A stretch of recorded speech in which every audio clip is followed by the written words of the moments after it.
Hey everyone, welcome to All the Fanfare. I'm Eric Pierce, and today we're talking about the Goonies movie, the original Goonies movie. I have to clarify because supposedly they're working on a sequel. We'll probably get a little bit into that. Joining me once again, Sheila Moeschen, my 80s cohort, my good friend. Sheila, thanks again. Welcome to the podcast. Thanks for having me. It's always a delight. Always a delight. It is a delight. And in fact, like this podcast is your fault because you said we need to talk about the Goonies, and you're right, because it is its 40th anniversary, which I'll be honest, like a lot of milestones have come and gone as I've gotten older. The Goonies turning 40 was one of those ones that really hit me. I was like, wow, if the Goonies movie is 40, that means I'm also pretty old. Like it seems strange because watching it doesn't feel like a 40-year-old movie at all. Mm-hmm. It still holds up really well. It still moves well. Obviously, we have a lot of baked in nostalgia. When I sat down to rewatch it with my wife, I asked my son, my 21-year-old son, if he wanted to watch it again, and he said no, once was enough. So I was like, okay, well, I guess I screwed up raising you because that's the wrong answer to that question. But yeah, I think he'll come around. Maybe for the sequel. Maybe the sequel we made for his generation. I doubt it. But yeah, I think jumping in, what struck me so much, a lot of people make a big deal about kind of the Spielberg 80s Americana feel, the kind of suburban 80s American feel in Spielberg movies, like that he has kind of uniquely captured that place in time. And I think he gets a lot of credit for that, rightly so. I do feel like Goonies is the biggest or the best implementation of that. I mean, the other obvious one is E.T., but for me, at least, I feel like Goonies does the best job of kind of capturing the look and feel of the time period. And it's funny because Spielberg has a story credit on the film. He was a producer, kind of like unofficially co-director, but he actually didn't direct the movie. So that's kind of interesting. But I guess watching it this time, just from looking back at that time frame, the things that like what life was really like with absentee parents, and you're being raised by your sibling, and you're going to go ride your bike and go have an adventure. Like, how did the movie strike you just from that standpoint? Yeah, I think that the idea of having a neighborhood where you know neighbors and kids. We didn't have a ton of kids our age in our neighborhood. We only had like a handful by that time. But prior to us moving in like the late 70s or so, that neighborhood did have a bunch of families where their kids were all moving through school at the same time and everything, So I think that aspect of neighborhooding, like Spielberg definitely keys right into, in the way that it's a movement from in like the 50s and 60s, I think, of where parents all really knew each other well because you were having like cookouts and you were just spending more time in your yard, like because suburbia was like a growing concept, right? So, and kids obviously socialized and stuff. But I think by the time we get like to the 80s, because the parenting format has changed, like you said, where parents are a bit more hands-off. They're also like, there's more households with two parents that are working outside the home now, in some capacity. So kids are kind of forced to fill that vacuum where the parents once had of the, like, sharing power tools or whatever. And now it's like sort of kids have the run of the neighborhood, yes. And that was something that I hadn't thought too much about until I like the opening sequence of Goonies, when it shifts to the neighborhood, because at first it's the Fratelli breakout and all of that, which is an awesome. It's just so like capery right from the start. I love it. And the music, we can talk about the music and the score and everything. Is like, as soon as like that score kicks in, I felt like I was right back in the movie theater watching it like for the first time or whatever. But when the action shifts to the Walshes, and we see the sort of hillside neighborhood and everything of where they live, I think that's where that feeling really kicks in. That like almost immediately, like you're sort of in a kid zone, more so even than like adults. And even though like obviously adults own the houses, but the houses feel really run by kids. Yep. Yeah, and you had mentioned this too in our kind of email back and forth about that feeling of like you would just go over to someone's house on like a Saturday and do like whatever. Yep. And that is like where we are dropped in almost immediately to where the film starts. Yeah, and I feel like that's kind of it's been lost to time. Like this is really how we lived, and like once I was old enough to have kids, my kids have like did none of this stuff. They didn't just disappear for hours. Like I always knew where they were, and like I remember when I was growing up, you would jump on your bike and you'd drive to the next town maybe or something, and your parents would have no idea. You just had to be home by dinner. And like, so that idea that like, bikes is like this avenue to adventure, and like you said, just showing up at your friend's house unannounced and just hanging out there and like just being there, and the kids kind of just almost like running things. And I think the other thing that's too is like, this is a kids movie, but like the kids are all swearing and stuff. And like, yeah, I mean, that's really what we did. Like we didn't act like kids. We acted like we were older than we were. And so there's some degree of projecting with that. But also I think because we were forced to grow up in some ways faster because we were alone, we were home alone when we were 10 or whatever. And so, yeah, when I was 10, I would come home from school and I would be basically looking after my little 8-year-old brother for like 2 or 3 hours until our parents got home. And like, that was just what you did. Like we had chores to do or homework or whatever. And if we didn't, we would just hang out with our friends and just do whatever. And like, nobody knew what was going on. Like, you know what I mean? It's such a foreign concept now. Cause like today, like, with my kids, I can text them at any point. Like we've got the find a phone things or find a friend. So I can like just look and see like where they're at if I really need to know. And like, the idea of just having no idea where your kid is at any point in time, like if you need to find them, like I hope they show up. It's just so crazy just to think about. But life just, I don't know. This is one of those cases where, a lot of times nostalgia and age make things seem better than they were. But I do feel like life really was better for kids back then because it really did feel like the movie projects it as like at the time. Like you kind of just hung around, did what you wanted to do. And like, there's really no one to tell you no. You're just living your life. And sometimes that meant trying to find pirate treasure. Well, yeah, and like because I think of that freedom, and this is something that the movie I think on this watch really hammered home for me was because of that freedom, you get unchecked imagination and unfettered creativity, and like there are no limits really, like at least mentally, and. And I think, and that is like, again, established right away. We see Mikey has like a Rube Goldberg type mechanism machine.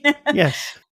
Like random, like it's never even really remarked on. It's just kind of like, he's rigged this up as part of his house to like open the front gate when Chunk shows up and everything. And then that trope gets carried through. So we realize there's like a kinship between him and One-Eyed Willie, and part of it is this like these puzzles to figure out the treasure, but also puzzles in how everything is like mechanized and trapped and all of that kind of stuff or whatever. So like, and so that is like full on display, but then also like Dada's inventions, which I was watching the movie too. I was like, how is he fitting all of this? Yes. How is he carrying all this stuff? Which is like just charming and wonderful. But I mean, he's testing them out in the beginning as we see the montage. And then of course they reappear throughout of the adventure, but they're like so well thought out, and like they have brands, the Bully Blinders, you know, the Yes. Peaches Apparel. Like he has branded his inventions, like he's so ahead of the curve. And it's really funny because it's just like, oh, that's Dada's thing. Like that's, you know, he's like the weird wonky kid who like messes around with inventions. Like he's an Yes. invention guy. But like he is also that because like you said, no parents are paying attention really, or attention enough that they're like, you know, stifling that or even channeling it. Like it's just like they're letting it run wild, you know, and like even chunks like Tall Tales, like Yeah. immediately he's established as like he's the kid that cries all the time, Yes. you know. So like I loved that. That is something I think as a kid watching it, you're sort of like you said, like you're living in that space. In 1985 I was 10, so it was like I was also like imagination and making up stories and adventures and stuff. And so that was like a very natural place to be. And then like watching it as an adult, I was like, wow, like the movie I think just beautifully celebrates that imagination, magic, wonder, discovery. And then it's packaged in this like adventure, capery kind of crime. Like I remember the trailer being so much scarier than the movie. And I think I remember wanting to see the movie and asking like my dad about it or something to take me. But I do remember saying to him, like, is it a scary movie? And I think he said, like, I don't think it's going to be as scary. And I was worried about Ghostbusters for the same reason, Oh, because the sure. Yeah. trailer made it look really scary. I don't like scary movies. And I remember being nervous and my parents being like, we don't think it's scary. And Goonies isn't, like it really isn't. But I remember the trailer with the dead body in the freezer, and like the trailer made it look so scary and everything. But it is such this like celebration of wonder during this time period of adolescence, I think. Yeah. Yeah, I think the movie does a really good job of walking the line between like realistic stakes and just like slapstick comedy, like there's dead bodies and we don't care. Like when the kids encounter the dead body, like they act like kids, like they're freaked out, like, and Chunk gets shut in with it and he's kind of hyperventilating, and like, I mean, that all feels pretty realistic to, because, you know, you think about it, this is a movie in which kids kind of outwit hardened criminals, and there's ways that could go really wrong and really bad. Yeah. And the movie stays just to the right side of like, you know, if you have a line of between good and bad, like it stays just to the right side of good, and as far as like it's believable enough, and like they've established data in his inventions, and he uses those like when they're later in the movie when they're crossing the log, like he puts oil on it to slow him down, and and the other thing too is like his inventions don't always work. Like he tries to like fight them with his inventions, and he hits himself in the face with the fist, and he hits the one guy in the nuts with the teeth, and so like yeah, it's just, and then he pulls himself to them, so now he's a hostage. So it's like I think they do a good job of treating it like realistic. I'm gonna say realistic in quotes, but it's like as an adult, well, as a kid watching it, you're like, okay, this is obviously what would happen. As an adult, you kind of, it's weird watching this movie. I almost see it through two sets of eyes. I see it through the eyes I had as a child, and a lot of it's the nostalgia of it. But then as an adult, you're like, yeah, like I don't know if this would really happen like this, but like this is enjoyable, and like you said, the magic of it, you just get swept up in it. Still, that the movie just feels timeless and perfect. And I mean, I loved it. I love this movie. Like for me, there's 3 quintessential 80s movies. It's this, Back to the Future, and Karate Kid. Those are the 3 that always make me, it's those are the ones that make me remember what it was like to live in the 80s, to be a kid at the time. I'm not saying they're the best 80s movies, although I think like they kind of are. But but they're I'm not the ones, gonna not say it. exactly. Don't hear what I'm not saying. Yeah, I think they make me remember what it's like to be a kid at that time, and like this movie is probably the best. This one is the one that has the most kids in it, so this is really what, like in '85 when it came out, like that's where I was at too. So it's just such a magical movie. Like you had mentioned, a lot of it too. You had mentioned the soundtrack score. It does a lot of heavy lifting because it's just like I'm responding emotionally to things because of the music, and it's so. I think a lot of people kind of sleep on when you talk about great movie scores, or just soundtracks in general. Like no one ever brings up Goonies, but like it's just tuned so perfectly. Like Data has his own theme, and like there's kind of the Wonder theme, and then there's like the driving score that like you first get with the beginning with the Fratellis, and then keeps coming back. Like, and there's, I don't know, there's just so many like moments where the score just like does a lot of heavy lifting, and you're just responding to it emotionally. And that was one of the things that really struck me this watch was like, the score is awesome. Like we don't ever talk about how good the music in this movie is. We were talking about the movie, but I just thought the score was amazing. And I had to look to see, because at first I thought if it was another John Williams, like I knew, I was like, I don't think this is John Williams, but it has such emotional punch and drive that I thought it could be John Williams. It is not. It is, I wrote it down, I think. No, I did not write it down. But it is not John Williams. It's not John Williams. We know it's John. But I can see why you think John, because he does, I know, like, obviously Star Wars. In Star Wars, he has, like, characters have themes. They have their own, like, when someone comes on, there'll be, like, a musical cue, like Princess Leia or Darth Vader. And, like I said, we get that with Data. Like, every time Data whips out one of his inventions, we get the Data theme, and it's awesome. So I can totally see why you made that connection. Yeah. And it is just brilliant, so. Yeah. It feels, like, anthemic, and then... Right. And then also, like, it has that sort of, it hits those heroic notes yes. to it. Yep. But it still has, like, it has whimsy to it. It's just such a fun soundtrack.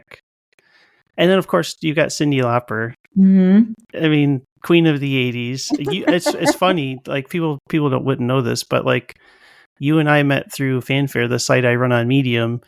One of the first stories, I think, one of the first few I ran there that you published was about Cyndi Lauper. And I don't know if you want to talk about that at all, but like I always make that connection between you and Cyndi Lauper in this movie because of that.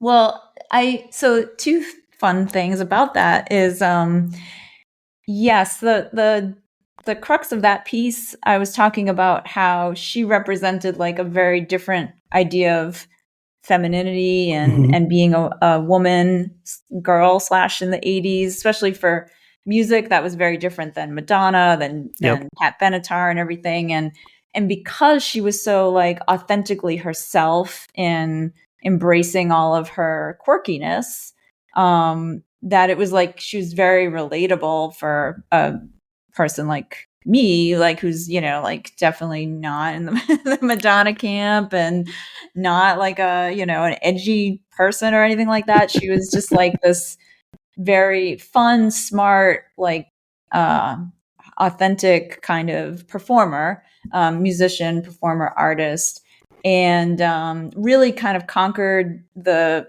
music space in her own way when she burst into it, and like with the Girls Just Want to Have Fun video, and I talk a lot about that video and how like kind of radical it is for its time period and everything.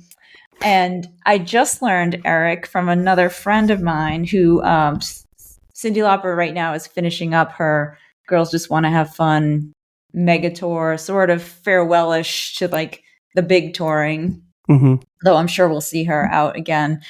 So that's been hitting a bunch of cities, and a friend of mine out in the Midwest, he and his wife had gone to see that tour, and he messaged me and he said, we had a great time on the tour, and for some reason he ended up going on Wikipedia and like, I guess just looking more.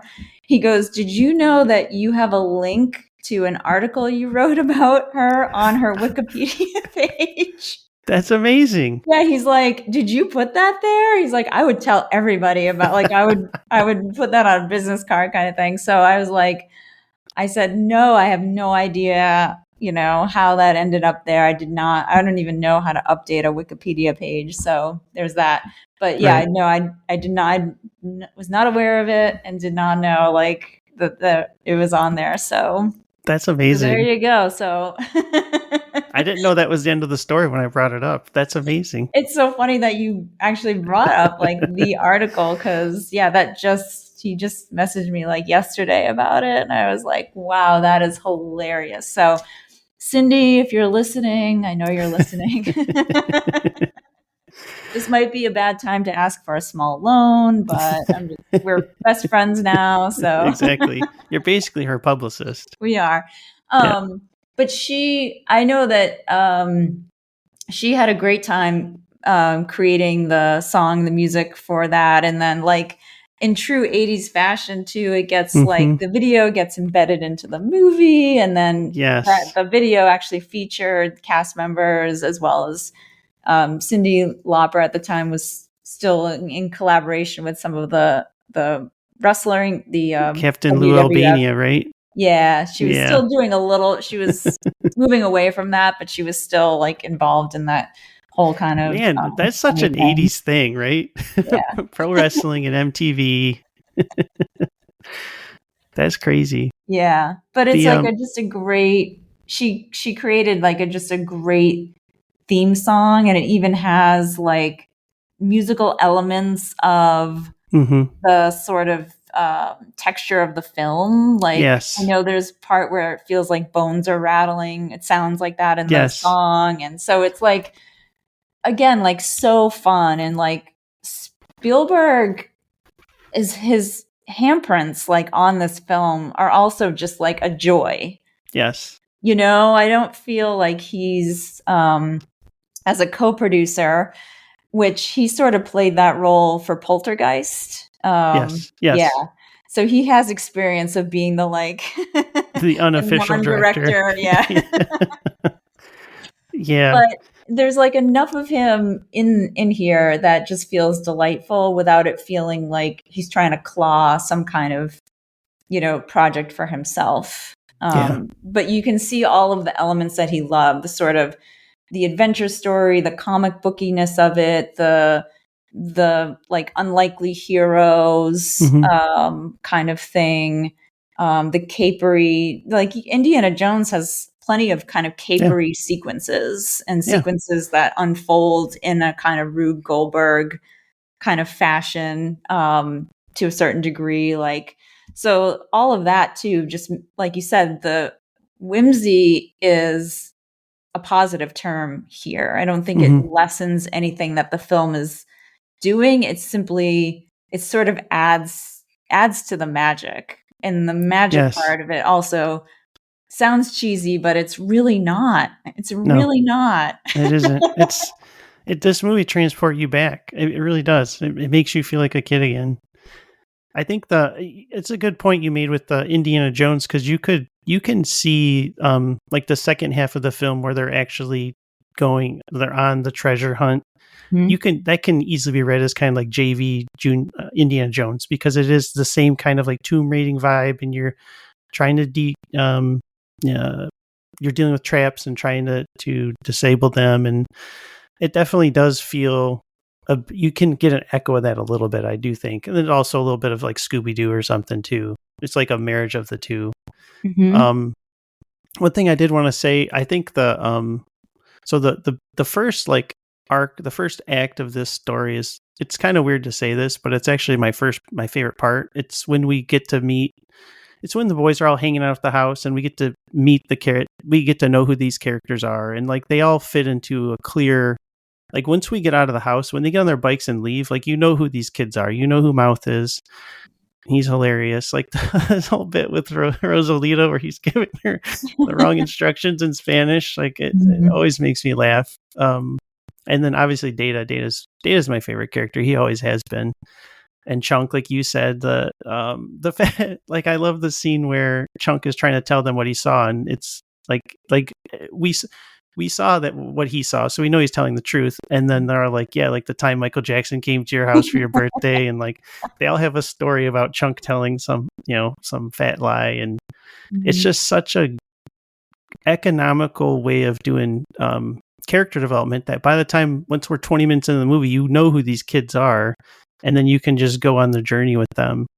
But that whole first act climaxes with the Cyndi Lauper song and them leaving like they tie up Bran and they leave the house and the music kicks in. It's like that whole part is like probably my favorite part of the movie because it's just such like an uplifting note, and it just feels like they're going on the adventure. So like all the possibilities are in front of them, and I don't know. I just love the beginning of the movie. Like I love the whole movie, but the beginning is like my favorite part. Like that's the part that I'm always like, wow, this movie is so good. Like this is just the first part, the statue, of course. And it's funny too, the things you pick up as an adult. Like there's a part now where I totally missed it every other time I've seen it, I guess. But the statue gets broken, right? And Mikey says that's my mom's most favorite part, which is hilarious. Right. And then Mouth goes, and I always miss this. Mouth goes, well, how do you think you got here? Or something like that, right? Oh, that's hilarious. Yeah, he's like, of course it is. How do you think you got here? And it's like, I had always missed that, but it's like, oh my gosh, that's hilarious. It's just everything that happens in the house, I just love. It's so good.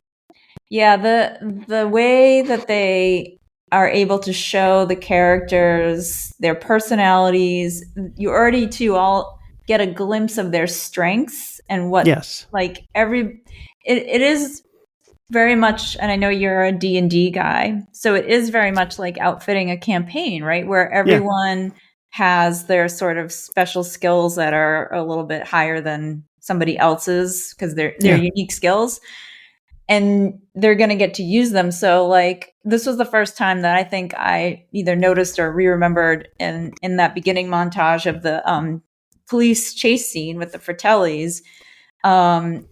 Mouth's dad is a plumber, which it gets called out later on, but you see his plumbing truck, and then Mouth is with him at a job, somebody's kitchen, and he like asks the kid for the wrench or something, and Mouth is watching a police chase in a movie on TV, and he shuts the TV off, and you can still hear the chase. Yes. It's a funny visual. He bangs the TV like, is this thing still on? But so like the plumbing thing comes up when they're in the tunnels, and they're like, Mouth, your dad's a plumber. What do these pipes do? Like, so it's all done in this really like super slick way that it's just beautifully marbleized in, and Mikey's Rube Goldberg. He's a puzzle solver. He's a puzzle creator guy, and on and on. Like you said, like just this, like, this is a any other Saturday over at Mikey's house. We're going to hang out and mess around and eat all his chips and watch TV, whatever. Within that, you get all of this really rich, information about these characters, and you basically like, I love like all of them pretty much immediately. Yes. You're right. Like some emerge as like, I want more or less or whatever, but like they fit together. They're like a perfect fit, a perfect family, a perfect group. And I think that at this time too, like a lot of kids needed that or were looking for that. The 80s culture in TV and movies, it really showed the like stratification of like the haves, the have-nots, the cool kids, the not cool kids. The clique system was like so entrenched, and it was real. Like we watch some of these movies and think like, oh, really? Like everyone's like on the golf course, but it was like, I know kids that were like that, in my school, whether they weren't necessarily on the golf course, but they definitely had like the right clothes, they had the nice houses, et cetera, and stuff like that. So to have a family around you of friends that are like, you can count on, and you're all weird, and like your weirdness is special and it's valued and valuable. And you're all going to like look out for each other, even though they kind of leave Chunk behind a little bit, but like, that's just plot device. Plus, he has an important job, which is to go He get has the a very police. important job. And of course, Yes. he screws it up because it's Chunk, but it's an adorable way that he screws it up. Actually, like it's so funny. This is like very side note, but that scene is very funny to me when he flags down the car. He escapes Oh the rest. yeah. He flags down the car, and he's like, Mister, like we're with these disgusting people, the Fratellis, and everything. And you just know, like there's gonna be a twist to that scene. You just Yes. know it watching it. But like Chunk as comic relief is so like his character I think is so underrated because let's just say like the body shaming, fat shaming, like all of Hmm. that part is very bad and very also 1980s. Like we're just gonna do it and not think about it and ha ha ha, we'll laugh at that kid. That's very bad. Like Yep. we don't do that anymore. So but that's not even like that is like sort of the only lazy part of the movie or the Hmm. storytelling. I think the way he is with the Fratellis that he likes when they're like, tell us everything, kid, and he The spills his interrogation. guts from like when he was 3. That scene is so funny. But then when I was also noticing like when he meets Sloth, I mean, he's all like, hey, he calls him Mr. Like he's trying to be like this polite Jewish kid that he's been brought up to be, you know what I Hmm. mean? And and then when like he tries to give him the Baby Ruth bar and he misses, and then that causes Sloth to like lose his shit. And he's like, I'm gonna get this candy bar, and he rips free of his chain. And Chunk's line is like, Mister, like you're hungrier than I am. Like he is like his comedy to me this time around was so funny and like so endearing. Yeah, I don't know if you want to talk about Sloth and Chunk. I Oh, mean, I we love have them to. so You pretty much. much have to, because it is kind of the like. It's funny, like the movie kind of makes a big deal about the quote unquote I guess that I don't want to say quote it, but the emotional or the romantic, we'll say, relationship between Bran and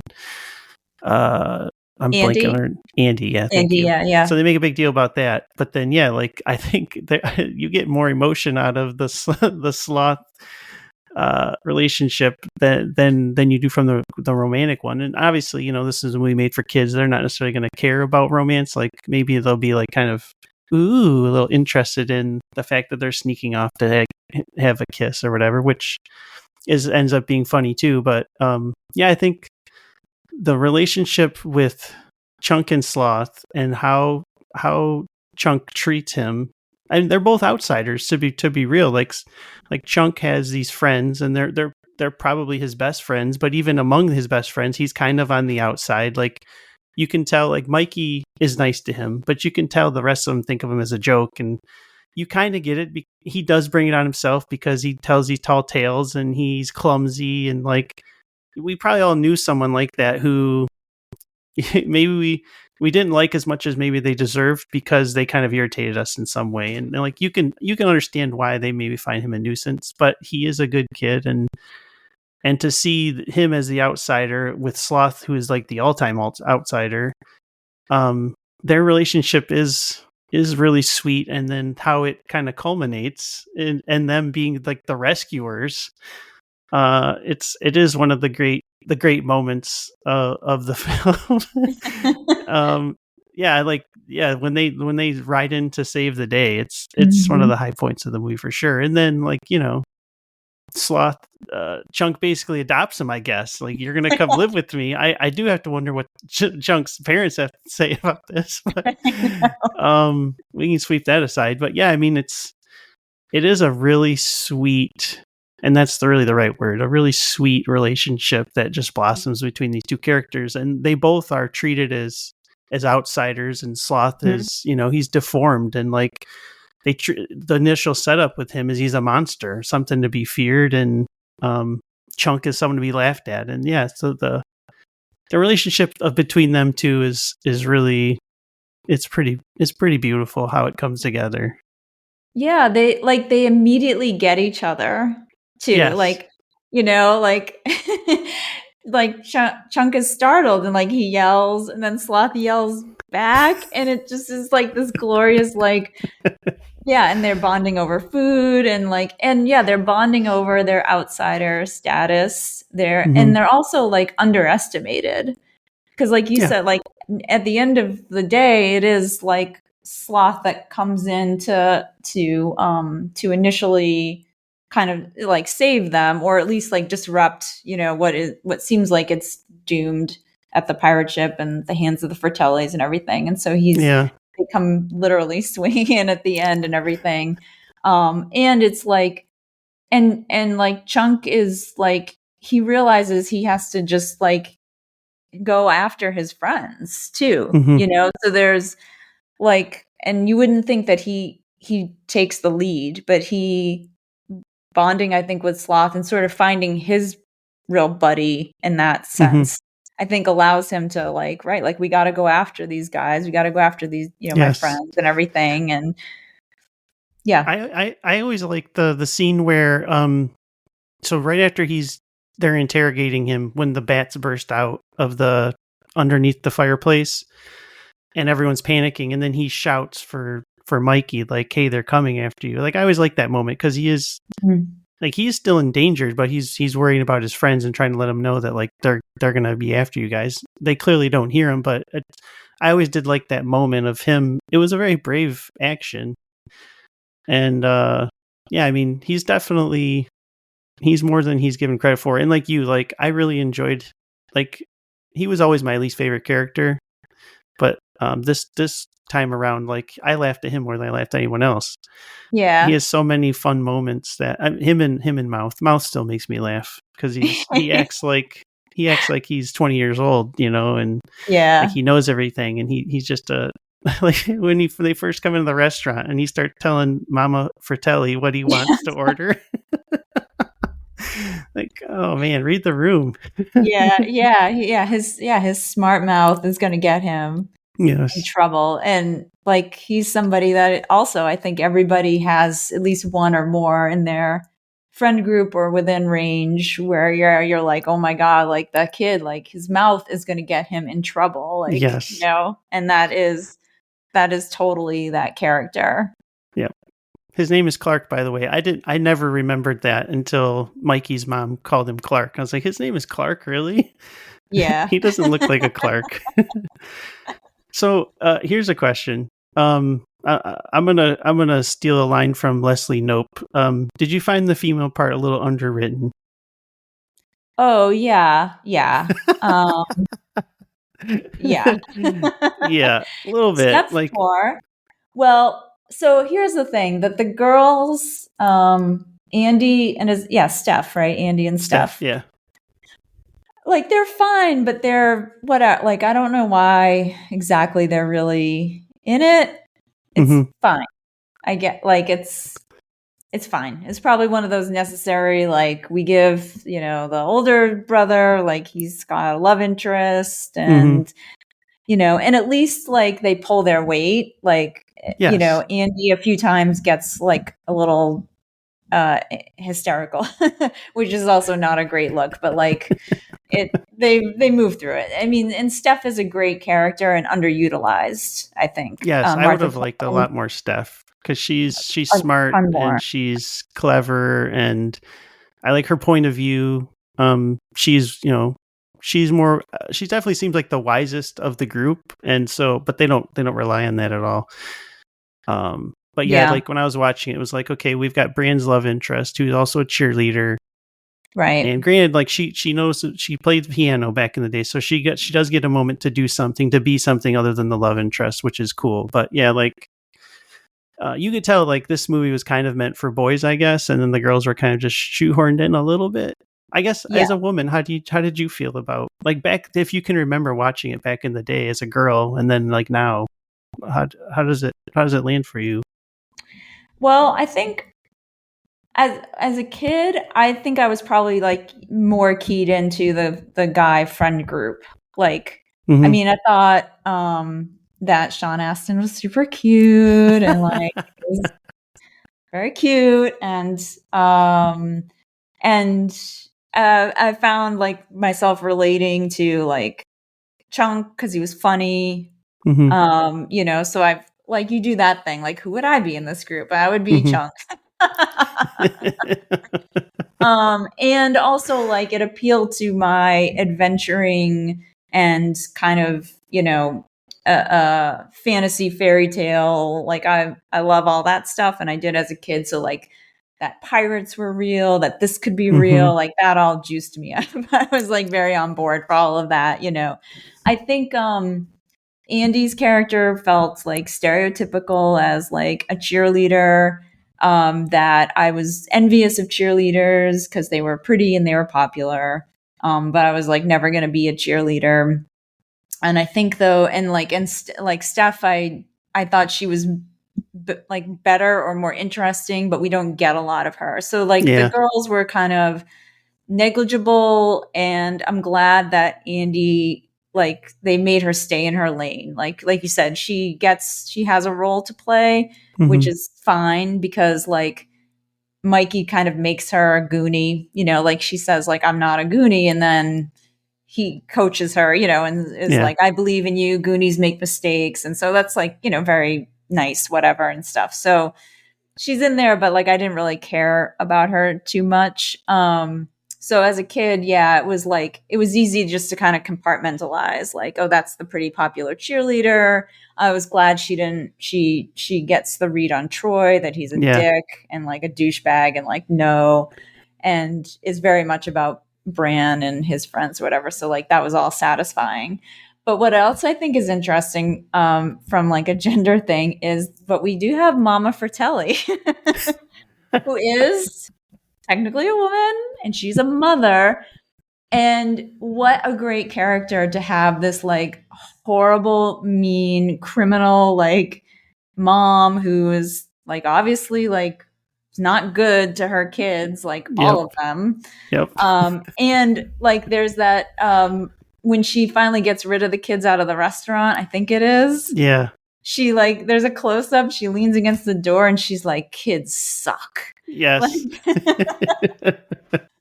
So she was an interesting character, I think. Obviously, like played up to be kind of more masculine or in that boss masculine role, but that's not something we generally see from women, and especially we don't see from women in Spielberg impacted.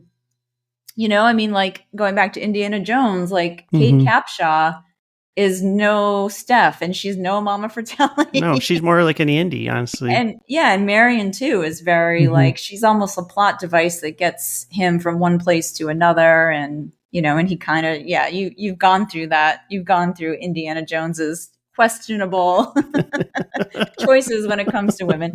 But so I mean, like, and again, like it's not a full on Spielberg, Christopher Columbus is behind this and everything. But I thought that choice was very cool to have Mama Fratelli as a horrible woman who also runs this crime family, who maybe doesn't really like her kids, but is saddled with them and would double cross them probably.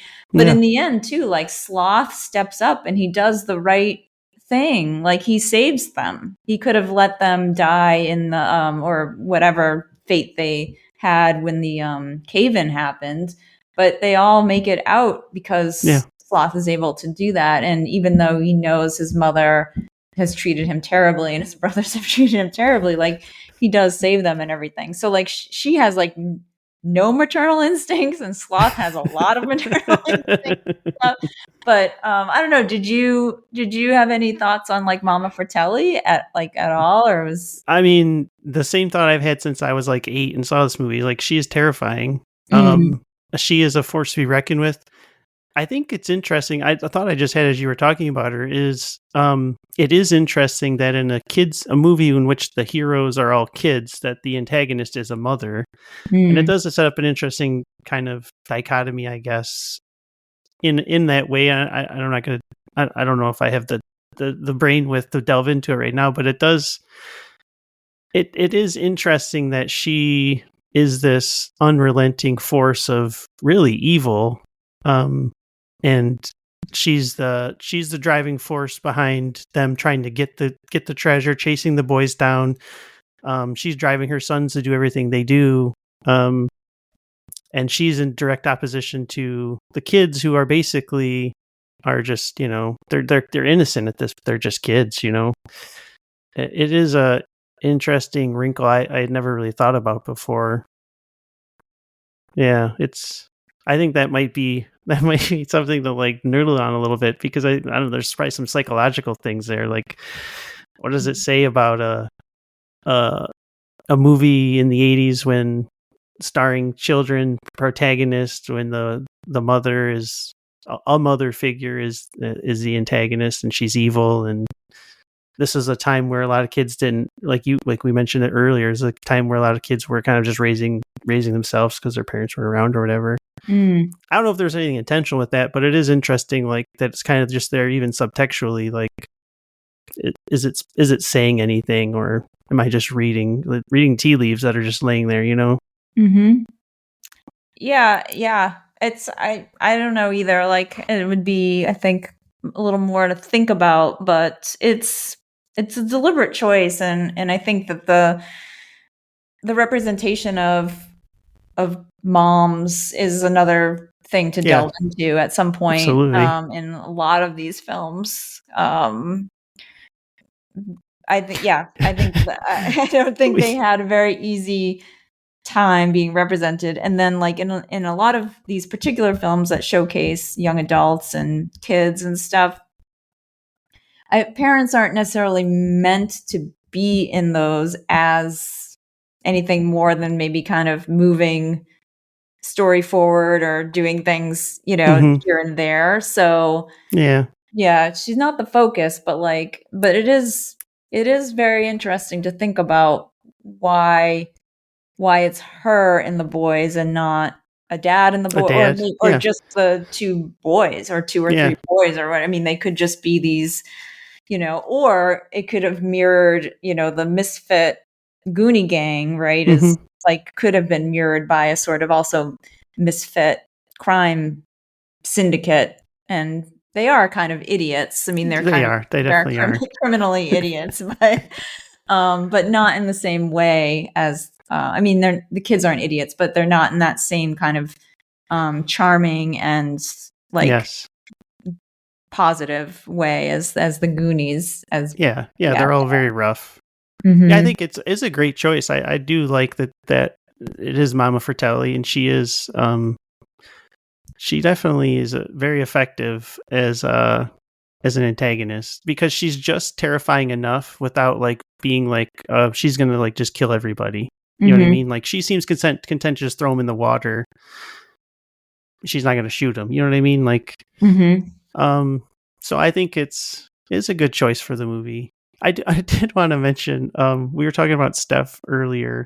So going back to the very beginning of the movie, you know, when we're getting introduced right after the Fratellis breakout, we're just getting kind of these little montages of the main characters. Other than the two Mikey and Bran, I think we meet everyone else, including Stef and Andy. I don't know if you remember, but the way they introduced Stef, she's got her head in a barrel of water, and she stands up and she's holding a crab, and she, like, throws it over her shoulder. Yeah. Like, what is that? Like, once again, who is Stef? What is her whole deal? Like, I don't know. She bobs for crabs, I guess, but then she kind of just, like, throws it away because she doesn't care about it. I don't know. So maybe she's like a fisherman's daughter. I don't know. It's a weird introduction, and it just happens so quick, and you're like, what was that? I actually rewound it when I watched it again, because I was like, what did I just see? Because it didn't make any sense. Well, I wonder if there was some other scenes or things related to her that got cut, because there was a scene with an octopus in the. I don't know if you ever caught. So when they're out of the cave and they're on the beach, and the cops are there, and everyone, the news is interviewing them, and I think it's Data. A reporter is, you know, like, were you scared or something? And he was like, the octopus was really terrifying. And I remember, like, at some point, like, years later, watching it or whatever, being like, wait, what? So there was a scene in relation to the pirate ship when they're all in that water. I don't know if it's before they go to the ship or after. I don't know when, but there was a scene they filmed that had to do with a giant like octopus attacking them or some of them or something. And that scene got axed. Oh, maybe that was Stef's big moment. If she was right, with the interesting. crab that reminds me of, maybe that was too close to Popeye, because that sounds kind of like, I don't know if you remember, but Popeye had that. Yeah, right. Because I'm sure whatever happened in that scene was probably also cartoonish. Like somebody is punching someone or tying the arms in knots, or it's something that, because it's a movie that's not like gross. Like no one's gonna stab, or it's not gross or whatever. So Stef is like a mystery. Who is Stef? We still don't know. She's Andy's bestie. She's obviously like tomboyish, or would be coded tomboyish in 85. The fact that, she's like bobbing for crabs or whatever shows that she's not a girly girl. Nope. So, I mean, that's why, like, I wish we had more of her. Yes. I totally agree. So, one of the very first things that hit me watching it as an adult this time was, I don't understand the central conflict of this movie. So everyone in the neighborhood is going to lose their house at the same time. They're going to be foreclosed. Like, that's not how mortgages work, as far as I understand. So I don't understand what's going on. So Troy's dad is somehow forcing everyone out of the Goonies so that they can build a golf course. I understand that. Yeah. I don't understand the logistics of everyone's losing their house at the same time. Unless they're all renting, I guess. Maybe that makes sense. But it doesn't, though, because when they get when they get the jewels at the end, now they can pay off their debts and they're good. So yeah, I didn't get any of that. That didn't make sense, and that was something that went over my head until like this last time. I was like, okay, this doesn't line up. Yeah, I think it seemed very like we need the conflict we just need that conflict, and so we're just gonna sort of like. It's fine. Like, don't worry about it. It's a kids movie. No one's gonna watch this movie in 40 years. Yeah, exactly. Plus, I mean, we still don't understand how like housing works and market, and foreclosures and mortgages, and clearly we still don't know. So they could have known what they were talking about. But that seems like a very cartoonish, like the bad guy is coming. Like it seems, just very.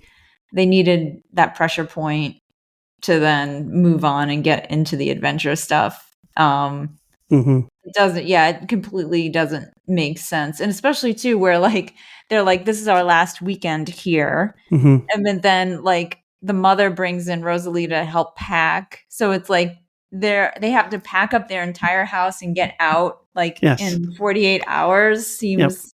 And then later on in the movie, Brand says he has a date with Andy on Friday. Right. So I don't know what's going on.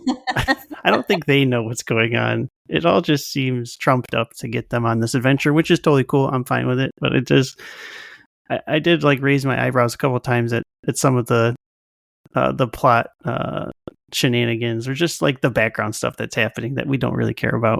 Yeah, there are definitely holes. Like I noticed too when Chunk meets Sloth, he's wearing a blue shirt that's like it has a pirate like maybe like the LA Raiders, or it's like a pirate team logo.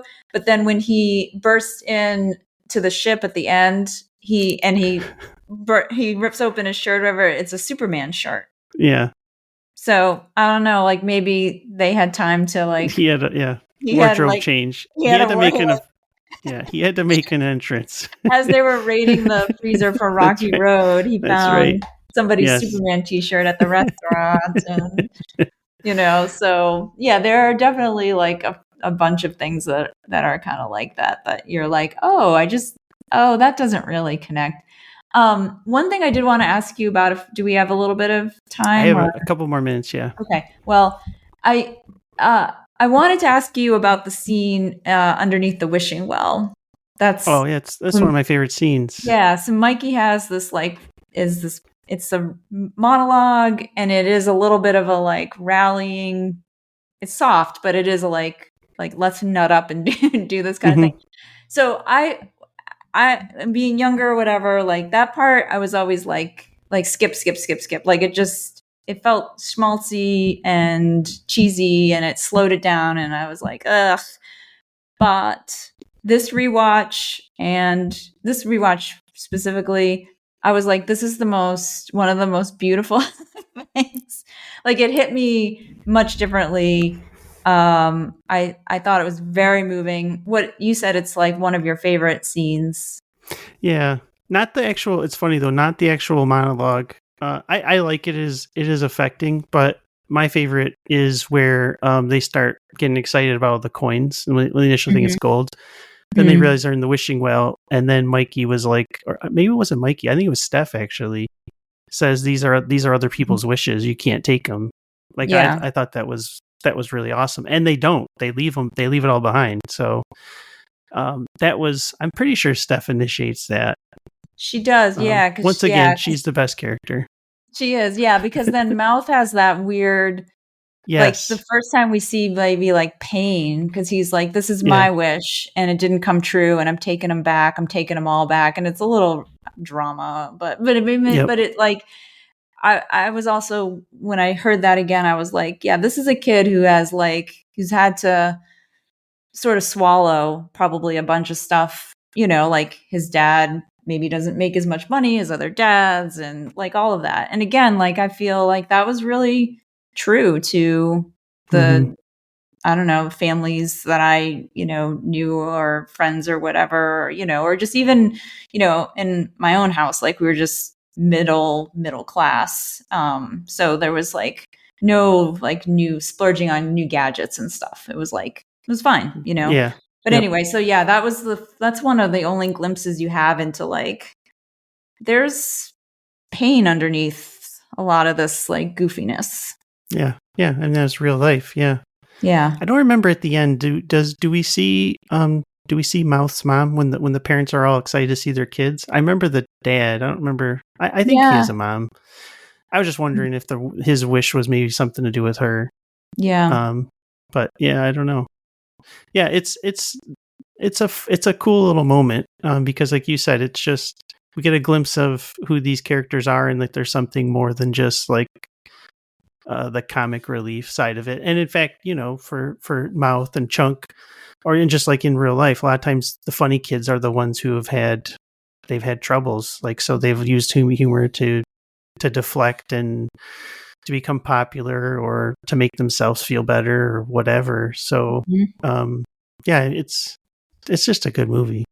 It is. And then like, in just a little button on that scene, what struck me this time was the lines that get made fun of, where it's like, it's our time down here, it's our time. It's and that's, I think, part of what made me kind of hate that moment, because it seemed like cheesy. But as I was listening to it and thinking about the film itself, and how the kids move from the world that they're living in above ground, where it's like they are ruled by parents at the end of the day, and they're going to have to move because the parents need to move, right?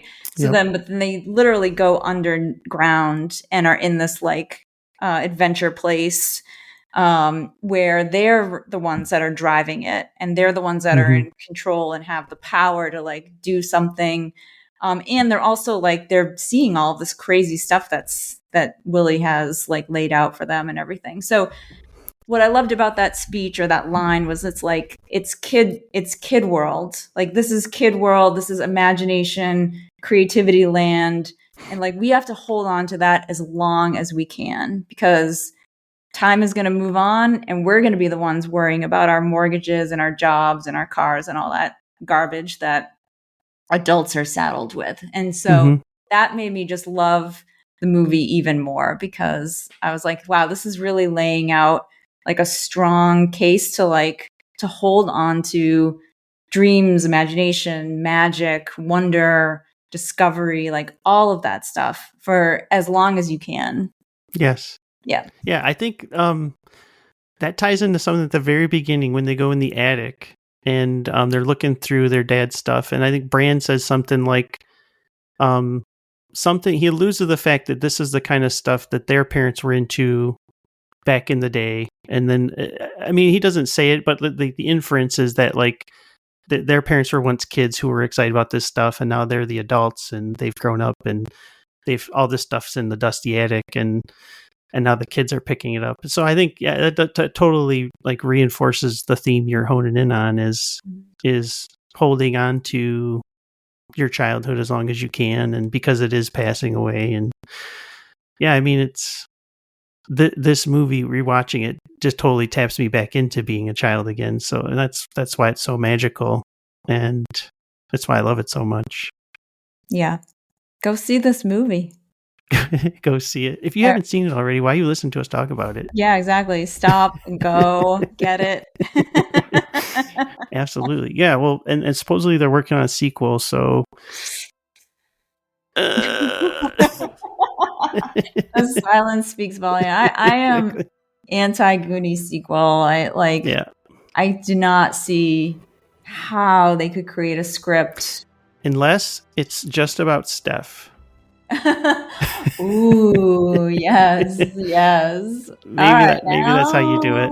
Maybe, yes. Martha Plimpton's triumphant return. Stef gets the spotlight she deserves. Exactly. I think we covered it pretty good. Sheila, did you have anything else that we didn't touch on? No. I mean, this was just an awesome way to revisit a movie that I had been planning on revisiting for a while. Because it's one of those, like, the Goonies is always a good idea to throw on. You know, it's like a great go-to, and this reinforced it. I wanna look for the score. I wanna like download the score or get that music, because it's really good. It's very moving. It's great. Yeah, I love it. Good stuff. All right, well, this is a great conversation. I loved revisiting the movie. Like you said, watching Goonies is never a bad thing. And it is Goonies. There are those that insist on saying it's the Goonies. It's just Goonies, people. Yeah. You're putting that article there. You're wrong. Yes. You're possibly a bad person, but you're definitely wrong. Definitely. Absolutely. Okay, Sheila. Thanks for joining us. You guys can find Sheila at Humor Saves on Substack. Mm-hmm. That's her newsletter with lots of, as the title says, lots of humor, and something we need in these trying times, but also beautiful photography and lots of pop culture references. So definitely check it out. Sheila, thanks for joining me again. Thank you. This was awesome. This is wicked awesome. This was a great idea. All right. Bye, guys. Bye. Thanks.